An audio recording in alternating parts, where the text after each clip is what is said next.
সুন্দর একটা চানাটা হাসি মারেন, জাপানে একটা হাসি মারেন। হাই। আমরা এখন গাইবান্ধা জেলা পলাশবাড়ি থানার একটা বাজারে আসছি। বাজারের আসলে নাম আমরা শুনবো। ভাই, বাজারের নাম কি জানেন? কেশবপুর মতিন মোড়। কেশবপুর মতিন মোড় জানেন কি? মতিন মোড় মানে কি? এটা হলো মানুষের শখ, যে কোনো একটা নাম রাখার জন্য। ভাই, আপনি বাড়ি এখানে? হ্যাঁ, আচ্ছা, এই বাজারের নাম কি?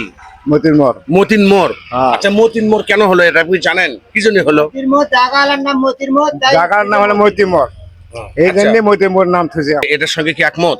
হ্যাঁ হ্যাঁ, এটাই একমত। এই আচ্ছা জায়গার নামই হলো মতিন, গাইবান্ধা জেলার মধ্যে। আচ্ছা, আপনার নাম কি? মোহাম্মদ আতোয়ার হোসেন। আতোয়ার হোসেন। আতোয়ার ভাই, আপনি তো জায়গার নাম তো জানলেন, যে মতিন মোড় কেমন কিভাবে হলো? আতোয়ার মানে কি জানেন কি? আতোয়ার মানে আমি বলে দেই। বলেন। আতোয়ার হলো একটি সুগন্ধ ফুলের নাম, বেহেশতে পাওয়া যায়, যেটা থেকে আতর তৈরি হয়। তাহলে আতোয়ার মানে কি বলেন একটু? বেহস্তর সুগন্ধি ফুলের নাম। সুন্দর একটা চানাটা হাসি মারেন। আপনার নাম কি? আব্দুল রশিদ। আব্দুর রশিদ। হ্যাঁ। এই আব্দুর রশিদ, এর রশিদ মানে কি আপনি বলেন?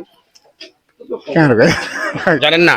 আব্দুর রশিদ, রশিদ একটা শক্তিশালী পুরুষের নাম, হ্যাঁ একটা তরবারি। হ্যাঁ, রশিদ বলেন আপনি।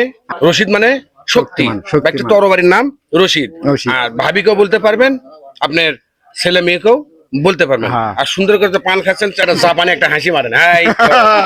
আর সর্বশেষ আপনাদেরকে একটা কথাই বলবো, ভালো রাখবেন, ভালো থাকবেন। আর মশিউর রহমান পেজ থেকে আপনাদেরকে জানাই ধন্যবাদ।